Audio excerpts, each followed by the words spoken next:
this is really all about vibration. So the best thing to do is to be in that vibration, to be in the experience of your own true self. We could say your own I am presence. And that's an expression that has become used. I think most people are familiar with it, but I am in the Bible, in the book of Genesis, is basically Moses said to the burning bush, which was God talking to him, "Who should I tell the Pharaoh sent me?" And the bush says, "Tell him I am sent you." So that goes way, way back, that expression, and it's been used in a lot of the Ascended Master teachings and Ascension teachings, and it's now commonly used to refer to who you actually are, your true self. And it's really important to not idealize that, to kind of put in some little pedestal in your mind. Oh yes, my true self, that's really such a valuable part of me, or that's something I want to strive to know more of. It's really good to let go of those kind of thought patterns and to just really be in the mystery and the presence of that I am presence without the mind evaluating it or trying to figure anything out about it. And right now is the only moment you can do that. There aren't any other moments that exist than right now. So it really doesn't matter. Like, you could be somebody like me who's read tons of metaphysical books. I've been on so many paths in my life that I become pathological, because that's part of my soul journey, has been to explore a lot of these things so I can kind of synthesize and integrate it. That's a superpower that I have. You have your own superpower. And we've had other talks and classes and retreats where we've talked about identifying the superpower that is the way the divine sings through you. You know, it's very much like a symphony orchestra where you might have 50, 60, 70 different people there, and each one has their own sheet of music, and they play that particular part. And most of them are excellent players. They spend their whole life practicing and perfecting it. So when it's time for the timpani player to take the drum and go boom, doo, doo, doo, doo, or the flute player, doo, doo, doo, doo, doo, that's their part. So you might say that's the superpower that each of those musicians brings to the symphony. So your superpower would be the divine essence and frequency that you bring to life. And the amazing thing is, regardless of whether you have high self-esteem or low self-esteem, or judge yourself in a kind way or in a harsh way, it doesn't really matter. Your superpower is just as valuable and essential in the symphony as anybody else who you might put on a pedestal. Even people like Jesus or Buddha or the Dalai Lama or the Kuan Yin or anybody like that. Put that in your pipe and smoke it for a moment.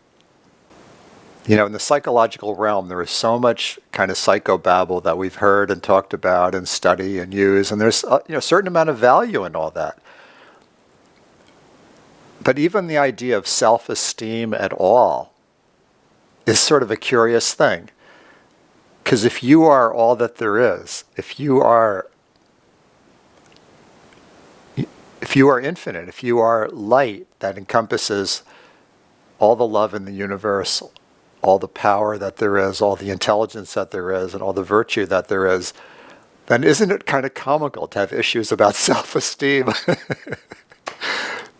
But yet that's where we are. That's the consciousness that we're at, the human race. And I don't want to disrespect the fact that that's a very real effort that I, and many times in my life, and many of us have had to deal with and work with. And somehow being all that there is, and still needing to love and nurture our inner child and those sensitive, vulnerable parts of us, is all real. That's the mystery of our life. It's all real in its own way. So again, I invite you to let go of all of that, all those thoughts and beliefs, successes and failures, and amount that you feel like you progressed on your spiritual path and the amount that you feel like a retard on your spiritual path. Just like, let go of all that. And be in this mystery of the I am presence. And there's something that I repeat in every single one of these, and that's this amazing phrase that came from probably the greatest Jew who ever lived, Jesus. And that is, when two or more are gathered, in my name, there I am also. And again, when he said my name, it wasn't the name Jeshua or Jesus or some human name. The name he was referring to is the I am presence, the universal self. He had reached a level of initiation. I'm going to speak about initiation today. It's a very fascinating topic. But he reached an advanced level of spiritual initiation where when he said I, he was not referring to the small I, the guy named Jesus. I mean, probably to a certain extent because he was human.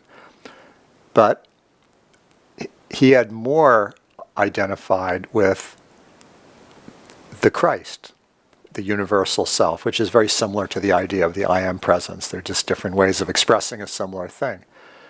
So when he said, when two or more are gathered in my name, there I am. So really, I think that's a simple law of physics, that when you take two fields of potential energy and bring them together, they can boost and amplify each other. And there's all kinds of physics experiments that have shown that to be true. So we can take advantage right now of being in this field of these remarkable people. I know most of you. A few, I think you're here I'm just meeting you for the first time. And these are amazing people, very dedicated human beings. I really feel honored to share this space with you. And so we are amplifying this field for all of our benefit. And the benefit goes way beyond just this group of however many people are on this conference. It goes out to all life. So that's the power we have. I'm just going to repeat the simple 4-step pre-flight instructions. This is equivalent to fasten your seatbelt, put your tray table in the upright and locked position so you're ready for takeoff. The first one is put the tip of your tongue on the roof of your mouth, slightly behind your two front teeth, in the master hookup position. And the more you can keep your tongue in that position, whenever you're not speaking, the more you're connected to your central channel of your chakras, your own essence, your own energy, and grounded, just by putting your tongue in that position. The next one is Mula Bandha, and that is slightly tightening the muscles between your leg, the PC muscles that basically tighten that area, like the sphincters. And by doing that, again, it grounds your energy. It helps you to bring this I am presence into the physical body and to be all that you are. The third one is breath. Basically, just breathe fully, breathe a complete breath, which has to include the lower abdomen even more than the lungs. So you start by breathing in the lower abdomen, then let it go to the lungs, upper chest, and then go in the reverse order out. And then the fourth, last but not least, is loving presence.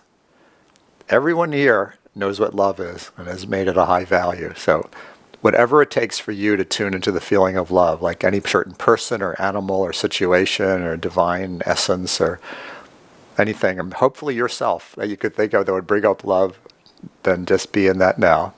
So tip of tongue on roof of mouth, Mula Bandha root lock, breath, love. Then your tray table's in the upright locked position. And there's another one I'm going to add in, and that's radical self-acceptance. That means whatever you're feeling on the gamut from really mellow and nice and joy, bliss, to feeling disturbed, triggered, something hurting in your body. Somehow you had to drag yourself onto this conference anyway. Being just totally radically accepting that and being with that experience without any judgment. So the name of this was Initiation, Ascension, Awakening. Now any one of those words, there's books and books and books of intellectual ideas and different transmissions and religious and spiritual, different kinds of traditions and beliefs about it. I'm going to keep it very, very simple. There's a book that I'm writing now that I've been really getting into lately, and I just wrote a chapter, I'm still actually writing it, about spiritual initiation. It's a subject that most people haven't really heard that much about. It's sort of an esoteric kind of idea. There was a whole series of channeled books that came out in the early 1900s and late 1800s that talked about this. And the ones in the 1800s were written by Madame Helena Blavatsky from Russia. And then the ones in the early 1900s were written by a woman from England named Alice Bailey, who then moved to the United States. And they were both very profound channelers of these higher master beings. And because there was so much power and detail and clarity in their books, they became extremely popular. And they both talked about initiation and what initiation means. Now, there's the common method of initiation that we think of as something humans do with each other. Like in others, you want to join the Elk Society or the Masons or get caught up into the local sorority or fraternity when you go to college, and there's some kind of initiation ritual you go through, and then you're accepted into that. So that's a certain human reflection of initiation. But what the ones that those people were talking about is something that happens spontaneously within yourself, in which your consciousness is transformed in a permanent, expansive way. That's the real meaning of spiritual initiation. It's some point you come to where a set of factors lines up in a certain way that you're ready to, in a sense, die to some aspect of your identification with the smaller self and know yourself more as the true self. And so in these books, they actually list each of the initiations and what it represents and what it takes to do it and things like that. You know, the astrology that has to line up and the rays and the chakras. It's very, very detailed information. So I've been reviewing a lot of that for this book. And what it looks like when you read these books about spiritual initiation is that it's really hard. It's the kind of thing that hardly anybody would really do, because you have to be like a Kuan Yin. You have to be somebody who is so absolutely pure of heart and so incredibly disciplined and focused and have renounced all the pleasures of the world. And, you're in this, you're like kind of what we call a saint. Like only somebody like that would really go through those higher initiations and then eventually become an ascended master. That's one of the initiations, is when you've gone through, I think it's the 5th or 6th or 7th initiation, you can operate immortally as a master with all the powers of the divine and serve millions of people on earth from the other side, like people like Jesus and Master Saint Germain and Kuan Yin and White Buffalo Woman and so on. So, it just seems like none of us regular people would ever do anything like that, right? But you see, there's a whole new time that we're in now. So what I'm going to do is talk about the first 3 initiations, which are a lot more graspable for anybody to understand and to actually work with. And then really what I think is different about this time we're living in now, as far as how we would access that level of consciousness. So, and as I say these things, it's really good if they're interesting to your mind, that's really good. But also feel your body. Just really feel the resonance in yourself for what you might get about this subject of initiation. So the first initiation, according to these sources, is one that actually huge numbers of people all over the earth have already done. In fact, maybe we've all done it on some level or another. The first initiation is when you actually have a consciousness that's bigger than just me, and your own family and your own tribe. Like when all you're concerned about is yourself and taking care of your family and maybe the religion you're in or the ethnic group you're in or whatever that group is, you haven't really completed the first initiation yet. The first initiation is when you actually care about other people beyond that. When you have kind of a loving attitude toward life in general. You're, what we'd call a good person. I think just about everybody I know is that. And probably even people that have opposite political opinions than me that are in, let's say, that I might find hard to understand, or them, I think they still consider themselves to be good people who care about the world and want to make it a better place. So that's something that most of humanity, if not all, have already gone through the first initiation. Now the second initiation is one that we are all, to some extent, struggling with right now. Second initiation is facing the astral world. The astral world is the world of our emotions, and the astral plane, where there's so many different kind of subtle, charged issues and experiences that range from the very light, beautiful side to the very dark, scary side. And our addictions, our traumas, our fixations, our unresolved issues, our projections, like all that is part of that astral level, that emotional body. And right now, humanity in general is struggling with that. And so much of what we're seeing, like the polarization between the Democrats and Republicans and liberals and conservatives and the people into the conspiracy theories that are extremely passionate about these things that usually involve, judging and condemning huge numbers of people who are, they judge as being molesters or killers or whatever it is. I mean, on all sides, every way you look at it, that is second initiation stuff. That's when you're in the middle of going through the second initiation, is all this stuff is just up in your face from your emotional body. And it just feels heavy. It feels like it's really weighing on you, and it's draining, and it's difficult, and stressful. And so I feel like that's what we're going through, like during this presidential election, is that people's emotions are so triggered and so up, and during the time of this epidemic going on, and so much of these issues. And I think this intense polarization happening in people in our country and probably countries all over the world is part of going through the second initiation. We have to feel the intensity of these opposing parts of ourselves. But it's, there's a lot of wisdom in realizing that, the old saying, when you point one finger at someone else, three are pointing back at yourself. There's a lot of wisdom in that. And it's something not too many people have been thinking about lately. Like when you point your finger at some other group of people that have a different political opinion or different beliefs or different concerns, and just say that they are so flawed or ignorant or bigoted or whatever it is, or evil even, and I hear a lot of that going on, what are those three fingers pointing back towards yourself are saying, all those people you see out here who are offending you and who piss you off and that you feel are really misguided are mirrors of parts of your own unexamined self. Boy, is that a lot of responsibility to take on, but it's the truth. So if we want to change the world, the things that offend us and bother us, we need to look within. And some of these great teachers who we've often emulated, like Buddha or Ramana Maharshi, people like this, a lot of them spent a lot of time just going within themselves. Ramana Maharshi allegedly went into a cave for several years and just examined every bit of himself, just unpacked it all, looked at it all, had to feel through it, had to find out what was true and what was illusion. And he just sorted through all that by himself without any two or more gathered, just himself. And whenever he could connect with in the spirit world, and he came out as a man who changed the world. And so we're all being asked to do the same thing now in our own way. We don't need to go in a cave. But just take responsibility for everything that comes up, everything that arises that has to do with emotional intensity, imbalance, anxiety, depression, stress, feeling bipolar, feeling discombobulated. It's not because there's anything wrong with you. It's because you're going through the second initiation, and basically there's a lot of chaos that happens before you pop through into a clear place. Whew, that's a big one, isn't it?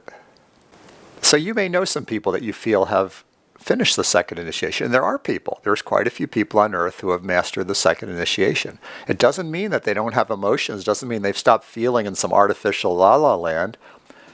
It just means that they know their calm center and are really staying in it most of the time. And that's not the main work, is struggling with all those emotional feelings. It's more like accepting and just bringing love to their emotional feelings. Like that's really how you conquer it, not by shoving the feelings away, but totally feeling them, feeling everything, but having a sense of humor and continuing to bring love to those feelings and radical self-acceptance. So yeah, there's been a whole lot of crazy, ignorant ideas, now they're me being judged, but about that. You conquer your emotions by making them go away and just feeling some artificial kind of, like Mr. Spock, where everything is just calm all the time. No, that's not human life.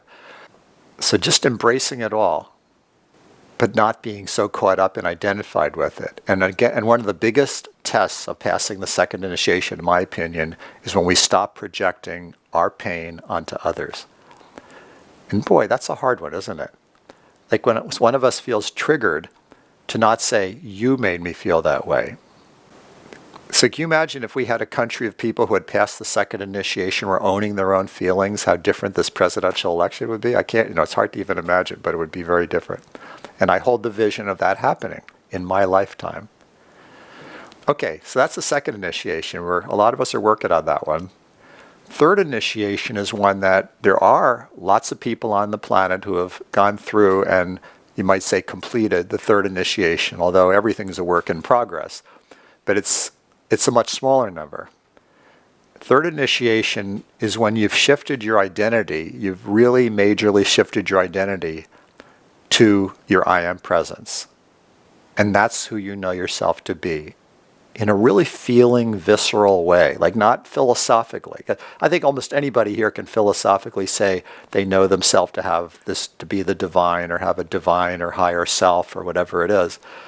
But as long as we're saying, I have a higher self, or I have a soul, or I have a spirit, it means we haven't gone through the third initiation yet. It's when you say I, you really know that that's what's speaking, and you feel it, and you're embodying it. So I guess the third initiation is about embodiment of your I am presence in your everyday life, and really identifying from that place. Even when you've gone through or you're mastering the third initiation, you still have all kinds of feelings of ups and downs and the richness of all the human experiences. Again, there's still no artificial la-la land of feeling totally calm and mellow all the time. I mean, maybe somebody could be that way. It just means you really know who you are. And another thing about the third initiation is that as people go through that, they become much more concerned about serving the bigger collective than just themselves, or even their own, private practice, or their own family, or their own. In other words, you really start having those feelings of wanting to serve humanity, and not just wanting to, but actually you are serving humanity, because you're emanating that I am presence. It doesn't have to be through actions. It's through holding the frequency, and it's through being that. So yeah, that's something just to consider. Just look at yourself. Where are you in relation to those three initiations? Not looking at it through judgment and the critical mind, but just like feel in your heart. That's the way, just feel in your heart. Where are you at with these? I mean, the fact is, I believe that all of you and myself, and I can't say how many, whether it's the whole human race or what part of it, but a lot more people, let's put it this way, than we probably would normally believe or realize, are a lot further along than we realize. It's just because the mass consciousness is so full of the struggle to go through the second initiation, in many cases even the first initiation on Earth, that it seems a lot more crazy than it is. In other words, we're a lot further along than we give ourselves credit to. There's in the book The Lord of the Rings, which was one of my favorite stories, there was one part where noble human king, who was very strong-willed, and he believed that he was powerful enough to take on Sauron, who was this evil wizard that ran the whole land of Mordor. He was like the high demon behind Mordor. And so what happened is this king got a hold of a crystal ball. I think it was called an Orthanc. And he could look into that crystal ball and kind of engage with Sauron. And he would actually kind of wrestle, like the battle of their wills, the battle of like the light and the dark. And so Sauron was incredibly powerful. But there was something about this crystal ball that had a certain magic that when you looked into it, it exaggerated the power of the dark side.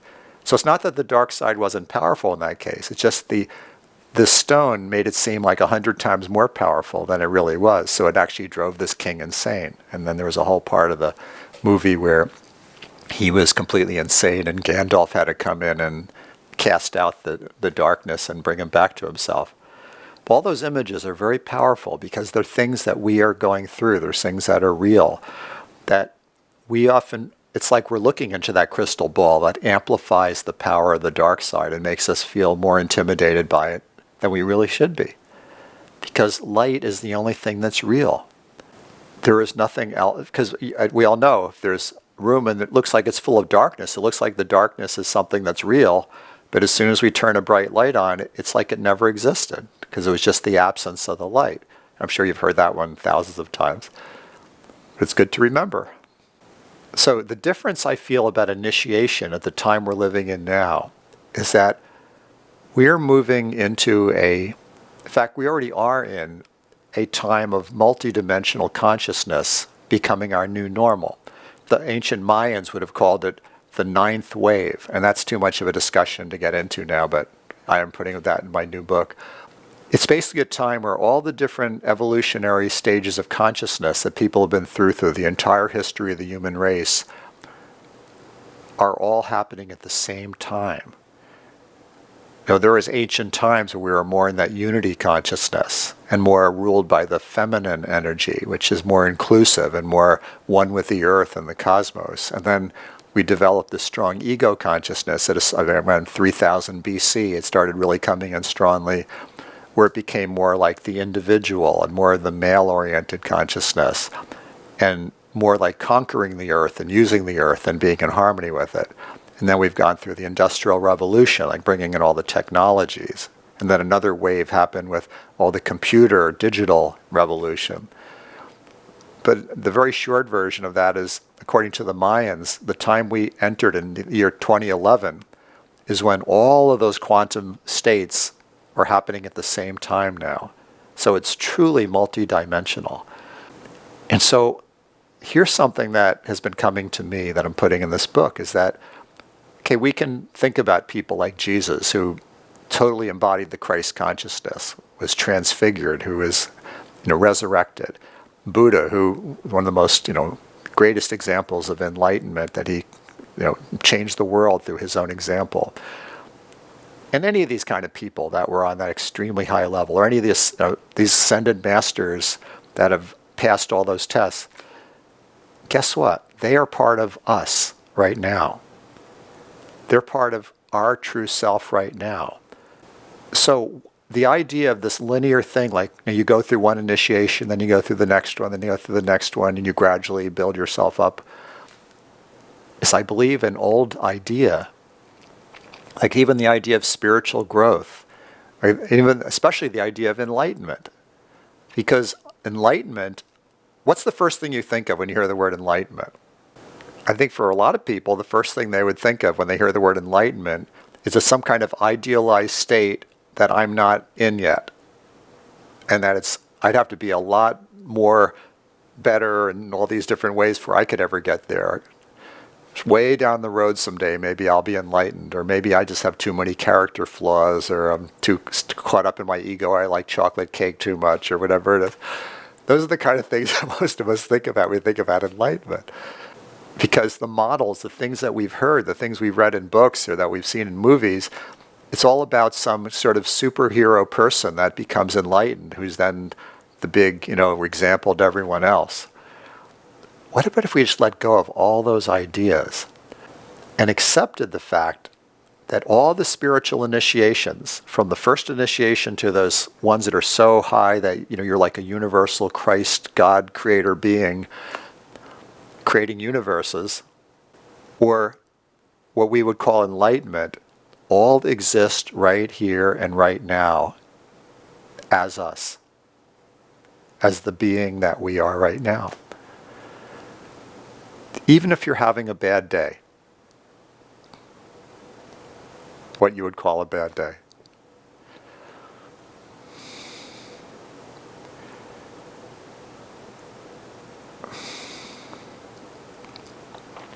Now, because we are multidimensional, that being true doesn't mean, okay, I'm not going to meditate anymore. I'm just basically going to turn on the TV because I'm already all these things. Why should I even bother meditating or having any self-discipline or doing any of these things that I should do? Well, we all have to find that out for ourselves, but I find for me that because I am human, very, very human, those things really help me to meditate, to make sure I eat a good diet that doesn't whack me out, and to go out of my way to make efforts to improve the way I'm showing up in different ways. Like, it seems like a paradox. If I already am all that is, why would I need to do that stuff? Well, because I do. That's all. I think it's a lot like just a car driving in the rain with windshield wipers. If there's heavy rain and you turn your windshield wipers off, you immediately lose visibility, right? So I think it's like that. As long as we're in these bodies, as long as we're human, we need to do certain things to keep our visibility and keep this body in good shape and keep our mind from drifting off too much into the netherlands. But it's really important while we're doing whatever those things are to know who you actually are, to claim that. Because I really believe that to the extent that any one of us claims that, whatever amount of seconds of the day or breaths of the day that we claim that, we are serving. Because we are part of a holographic reality of the human race where every one of us is completely interconnected with everyone else. So anybody that is in that state of knowing themselves, it metastasizes to everyone else. You see, the word metastasizing can be something positive. It doesn't have to be just cancer growing. It could be consciousness growing. It could be awareness growing. It's affecting everything else. So I'm just going to be in silence. I welcome you to do that with me just for a few minutes, and then we'll open it up to hear from other people.